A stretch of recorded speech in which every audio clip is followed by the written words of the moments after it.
Escuchemos a continuación a Edelio Góngora Izaguirre. Se encuentra en una prisión en la provincia La Tuna, la prisión de Potosí. Por este nombre se le conoce.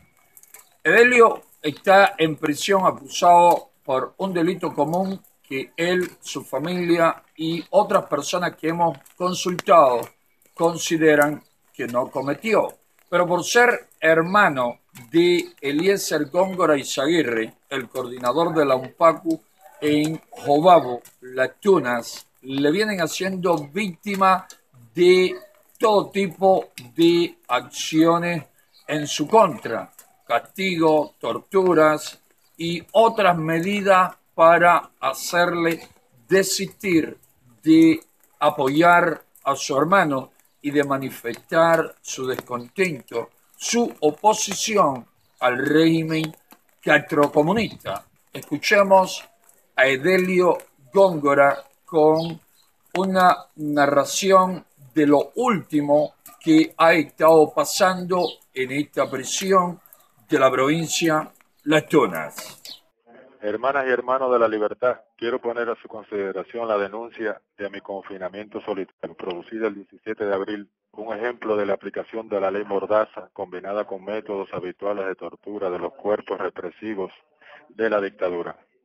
Me condujeron en un despliegue inusitado de la guarnición al local de castigo, compuesto por 4 celdas individuales, una de ellas llamada por la población penal La Tolía, y por las autoridades de la prisión celda disciplinaria.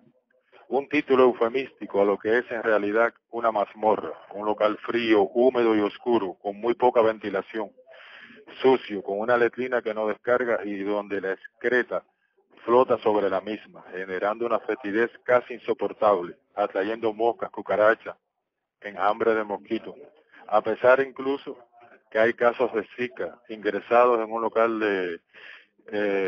sanitario de la prisión y cuyo único tratamiento médico consiste en entregarles mosquiteros y no dejarles salir de la litera. No me dejaban otra indumentaria que el short que traía puesto en el momento que me condujeron al confinamiento y tenía que estar 12 horas sentado desde la sede ante meridiano hasta las 6 pasado meridiano en una cama de concreto que había allí. No es aconsejable acostarse tampoco para no contraer alguna enfermedad pulmonar hasta las 6 de la tarde que entregaban al colchón para evitar esas enfermedades. Las requisas eran constantes en el horario comprendido de la 1 antemeridiano a las 6. Antemeridiano me llamaban con el pretexto de que si estaba bien de salud o con vida. Las rondas nocturnas frecuentemente le daban con cabillas a la tola por fuera de mi celda, supuestamente para evitar mi fuga. El colchón reglamentario de castigo, que me lo entregaban a las 6 de la tarde, me lo recogían a las 6 de la mañana, estaba relleno de tiras. Tiras compuesta en su mayoría por ropa de donación al pueblo cubano en acto de solidaridad de los pueblos del mundo para paliar la pobreza de nuestro pueblo, y que tenían de acuerdo a la mentalidad del gobierno cubano el elemento de diversionismo ideológico de ropas con la bandera norteamericana, el águila o la etiqueta de USA, lo que constituye un acto de segregación, chauvinismo y xenofobia de la dictadura militar, política e ideológica de los Castros. Este colchón estaba sucio y lleno de polvo. Las comidas me las daban 2 horas después de haberla consumido la población penal y después de haber comido también la guarnición de ese día. Muy poca, fría, baja en nutrientes, proteínas, vitaminas, cero grasa y al no contener sal, insípida. Me sacaron abruptamente en el horario del mediodía para que el cambio brusco de las condiciones de oscuridad donde me encontraba al sol abrasador me produjeran una indisposición física y psicológica, pues cuando me conducían a esta entrevista con el propósito que desistiera de mi opinión política, me las pasaba con mareos y náuseas.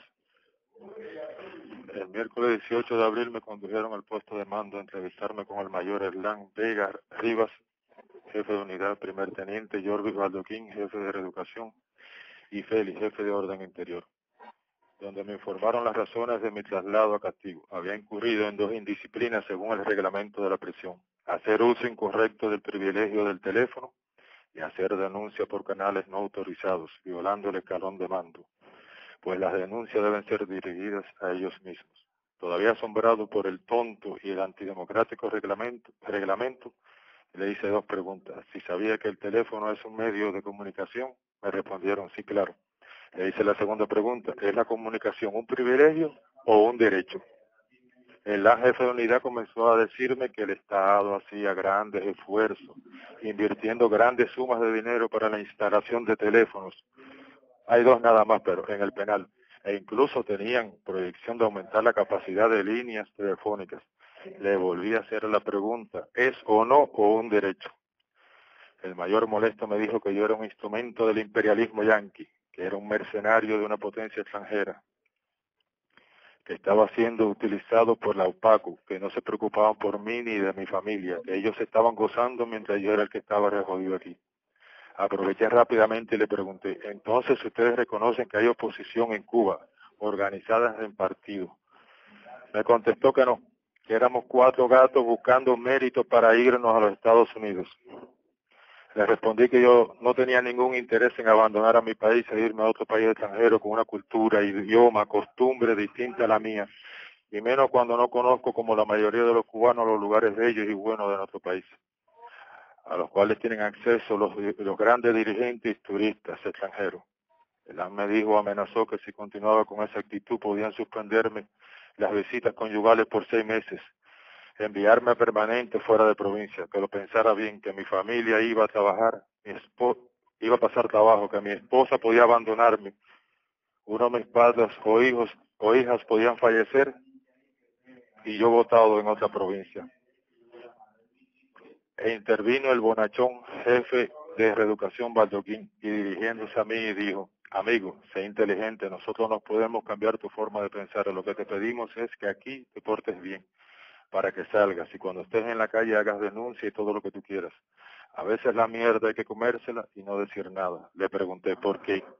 Se quedó pensando y antes que dijera algo, le respondí, porque aquí no hay libertad de expresión.